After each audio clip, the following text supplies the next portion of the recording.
മുഖ്യമന്ത്രി V D Satheesan നിയമസഭയിൽ അവതരിപ്പിച്ച ജനപ്രിയ ബഡ്ജറ്റിനെ കുറിച്ച് എന്താണ് പറയാനുള്ളത് എന്ന് പലരും എന്നോട് ചോദിച്ചു.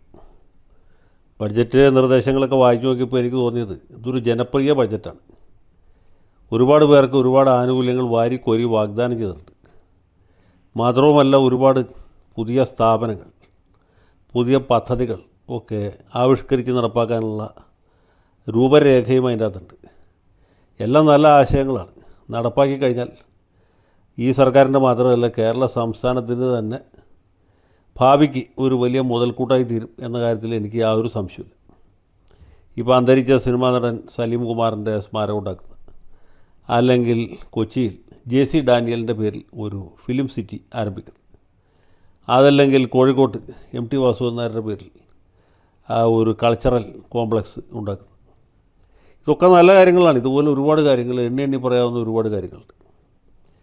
അത് നമ്മുടെ പൂക്കോട് വെറ്ററിനറി കോളേജിൽ റാഗിങ്ങിന് വിധേയനായി അകാലത്തിൽ കൊല ചെയ്യപ്പെട്ട സിദ്ധാർത്ഥൻ എന്ന വിദ്യാർത്ഥിയുടെ പേരിൽ ഒരു ആപ്പ് ഉണ്ടാക്കുന്നു, റാഗിങ് തടയാൻ വേണ്ടിയിട്ട്. ഇതൊക്കെ നല്ല കാര്യങ്ങളാണ്, ഒരുപാട് കാര്യങ്ങളുണ്ട്. പക്ഷേ ആപ്പുണ്ടാക്കി കഴിഞ്ഞാൽ റാഗിങ് കുറയുമോ, ഇല്ലാതാകുമോ? അതാത് സ്ഥാപനങ്ങളിലെ മേലധികാരികൾ ഇത് ഇപ്പോഴത്തെ പോലെ തന്നെ ഉദാസീനമായിട്ട് കൈകാര്യം ചെയ്യൂ, അതും സീരിയസ് ആയിട്ട് എടുക്കൂ, ഈ കാര്യത്തിലൊക്കെ നമുക്ക് സംശയമുണ്ട്. അതുപോലെ കൾച്ചറൽ കോംപ്ലക്സ് എന്നൊക്കെ കേൾക്കുമ്പോൾ രോമാഞ്ചം ഉണ്ടാവുമെങ്കിലും ഇതൊക്കെ എങ്ങനെ പ്രാവർത്തികമാക്കും, അതിനുവേണ്ടി നീക്കി വച്ചിരിക്കുന്ന തുക മതിയാകുമോ, അത് ഇതൊരു ടോക്കൺ അഡ്വാൻസായിട്ട് മാറ്റി വെച്ചിട്ടാണോ എന്ന കാര്യത്തിലൊക്കെ വ്യക്തത വരേണ്ടതായിട്ടിരിക്കും. ഏതായാലും ബജറ്റിനെ പറ്റി പൊതുവേ നല്ല അഭിപ്രായമാണുള്ളത്.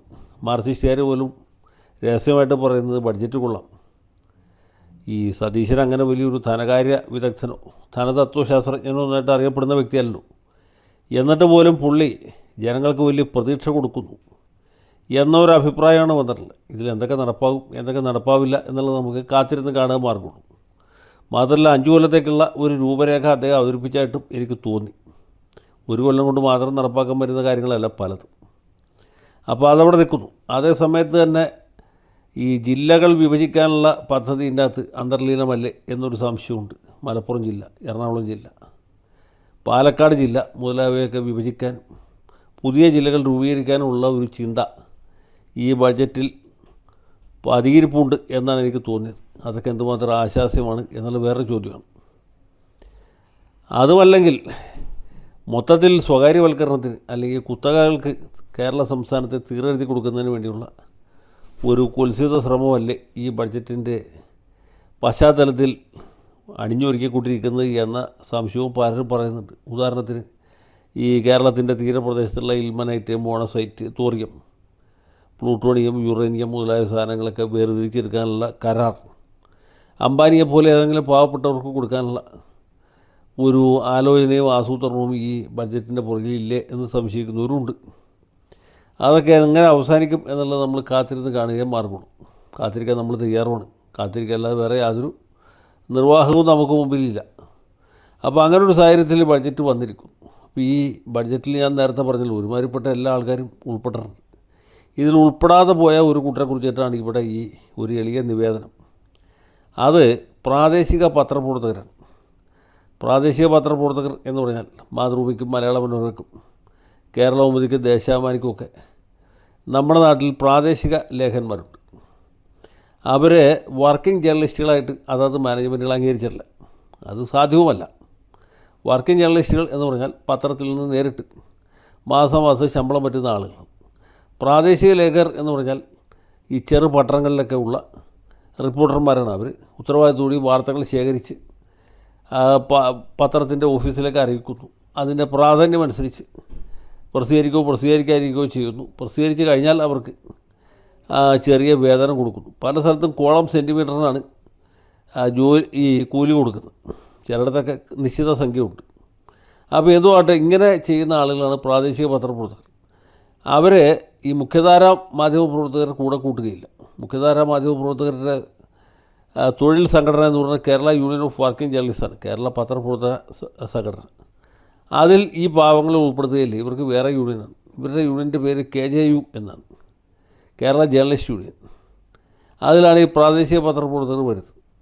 അപ്പോൾ അങ്ങനെ ഒരു സംഘടന രൂപീകരിക്കുകയും ഇവർ മറ്റുള്ള പത്ര ജീവനക്കാർക്കൊപ്പം ശമ്പളത്തിലും മറ്റുമൊക്കെ തുല്യത ആവശ്യപ്പെടുകയും ചെയ്തു. തുല്യത ആവശ്യപ്പെട്ടാലും നമുക്കറിയാം അങ്ങനെ തുല്യത ഒന്നും ഒരു മാനേജ്മെൻറ്റും നടപ്പാക്കി കൊടുക്കുകയില്ല. അപ്പോൾ ഇവരുടെ സേവന വേതന വ്യവസ്ഥകൾ മെച്ചപ്പെടുന്നതിന് വേണ്ടിയിട്ട് മാനേജ്മെൻറ്റിന് ഒരു പരാതി കൊടുത്തു കഴിഞ്ഞാൽ ആ പരാതി മിക്കവാറും ചവറ്റുകൊട്ടയിൽ പോകാനാണ് സാധ്യത. ഇനി വർക്കിംഗ് ജേർണലിസ്റ്റ് യൂണിയൻ എന്ന് പറഞ്ഞാൽ തൊഴിൽ സംഘടന ഇത് ഏറ്റെടുത്ത് ഒരു വിഷയമാകുമോ? അതും ചെയ്യില്ല. ഇനി ഇവരെ ഒരു നിവേദനം എഴുതി അവർ വർക്ക് ചെയ്യുന്ന പത്രത്തിൽ കൊടുത്താൽ, ഏത് ആ പത്രത്തിൽ പ്രസിദ്ധീകരിക്കാൻ കൊടുത്താൽ അതും പ്രസിദ്ധീകരിക്കുകയില്ല. കേരളത്തിൽ ഒരു പത്രവും ഈ പ്രാദേശിക പത്രപ്രവർത്തകരുമായി ബന്ധപ്പെട്ട് ഒരു വാർത്തയും ഗുണമാകട്ടെ ദോഷമാകട്ടെ എന്തിനാകട്ടെ അത് പ്രസിദ്ധീകരിക്കാൻ പോലും ചെയ്യില്ല. അപ്പോൾ ഇങ്ങനെ പല വിധത്തിലും അവശത നേരിടുന്ന ഒരു വിഭാഗക്കാരാണ് ഈ പ്രാദേശിക പത്രപ്രവർത്തകർ. അവർക്ക് ഒരു ക്ഷേമനിധി വേണം എന്നൊരാവശ്യം വളരെ കാലമായിട്ടുണ്ട്. അത് VS അച്യുതാനന്ദൻ മുഖ്യമന്ത്രി ആയിരിക്കുന്ന സമയത്ത് ഇവർ അദ്ദേഹത്തെ പോയി കണ്ട് കാര്യങ്ങൾ പറഞ്ഞതാണ്. പക്ഷെ ഒന്നും സാധ്യമായില്ല. പിന്നീട് ഉമ്മൻചാണ്ടി മുഖ്യമന്ത്രിയും KM മാണി ധനകാര്യമന്ത്രിയുമായിട്ട് വന്നപ്പോൾ വീണ്ടും അവർ ഈ വിഷയം ഉന്നയിച്ചു. ഉമ്മൻചാണ്ടി പരിഗണിക്കാമെന്ന് പറഞ്ഞു, മാണി സാറും പരിഗണിക്കാം എന്ന് പറഞ്ഞു.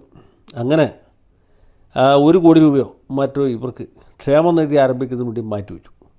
പക്ഷേ അതിനപ്പുറത്തേക്ക് ഒന്നും സംഭവിച്ചില്ല. അപ്പോഴത്തേക്കും പലവിധ ബുദ്ധിമുട്ടുകളുണ്ടായി. മന്ത്രിസഭ തന്നെ മാറി.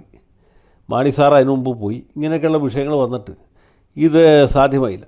അത് കഴിഞ്ഞ് ഇപ്പോൾ വീണ്ടും ഇതേ വിഷയം തന്നെ കഴിഞ്ഞ 10 കൊല്ലമായിട്ട് പെൻഡിങ്ങിലാണ്. തോമസ് ഐസക് പറഞ്ഞത് ക്ഷേമനിധി പുതിയതായിട്ടുണ്ടാക്കാൻ ബുദ്ധിമുട്ടായിരിക്കും. കാരണം അത് വലിയ സാമ്പത്തിക ചിലവുള്ളതുകൊണ്ട് സാംസ്കാരിക ക്ഷേമനിധിയിൽ നിങ്ങളും കൂടി ഉൾപ്പെടുത്താം എന്ന് പറഞ്ഞു. ഈ പാവങ്ങൾ അത് വിശ്വസിച്ചു. സത്യത്തിൽ സാംസ്കാരിക ക്ഷേമനിധിയിൽ പത്രപ്രവർത്തകരെ ചേർക്കുക എന്നുള്ളത് അസാധ്യമാണ്.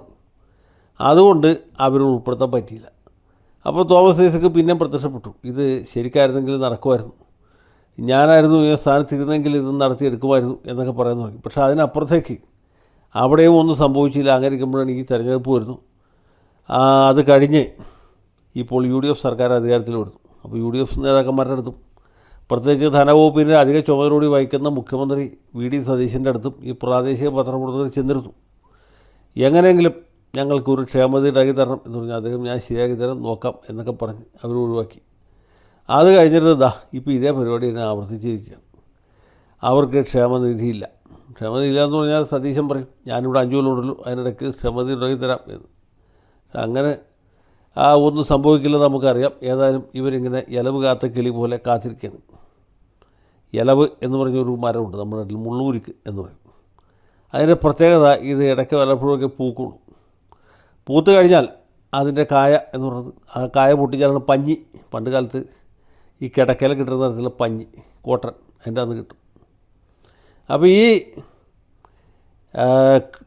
ഇലവുമ്മൽ ഇതുണ്ടായി പൂത്ത് അതുമ്പോൾ കായ ഉണ്ടാവണം കാത്ത് കിളികൾ വളരെ പ്രതീക്ഷയോടെ കാത്തിരിക്കും. എന്താണെന്നറിയുമോ? ഇലവിൻ്റെ കായ പഴുത്ത് കഴിയുമ്പോൾ തിന്നാം എന്ന് വിചാരിച്ചു. പക്ഷേ ഇലവിൻ്റെ കായ പഴുക്കുകയില്ല, അതിൻ്റെ അകത്തുള്ള സാധനം തിന്നാനും പറ്റുകയില്ല എന്ന് പറഞ്ഞ അവസ്ഥയിലാണ് ഈ പാവപ്പെട്ട പ്രാദേശിക പത്രപ്രവർത്തകർ. അവർ KM മാണി സാറിന് കത്ത് കൊടുത്തു, ഉമ്മൻചാണ്ടി സാറിന് കത്ത് കൊടുത്തു, ഐസക് സാറിന് കത്ത് കൊടുത്തു, സകല സാറന്മാർക്ക് കത്ത് കൊടുത്ത അവസാനം നമ്മുടെ VD സതീശനും അവർ കത്ത് കൊടുത്തു. സതീശൻ പാർക്കലം എന്ന് പറഞ്ഞു. പക്ഷേ ബഡ്ജറ്റ് വന്നപ്പോൾ ഇത് മാത്രമില്ല, ബാക്കി എല്ലാവർക്കും വാരി കോരി കൊടുത്തിട്ടുണ്ട്. അങ്ങനെ ഈ പ്രാദേശിക പത്രപ്രവർത്തകർ ആകെ നിരാശയിലാണ്, ദുഃഖത്തിലാണ്. അവർക്ക് വേണ്ടി ഒരു ചെറിയ പാട്ട് പാടി ഡെഡിക്കേറ്റ് ചെയ്തുകൊണ്ട് ഞാൻ എൻ്റെ എളിയ വാക്കുകൾ അവസാനിപ്പിക്കുന്നു. കണ്ണു തുറക്കാത്ത ദൈവങ്ങളെ, കരയാനറിയാത്ത ചിരിക്കാനറിയാത്ത കളിമൺ പ്രതിമകളെ,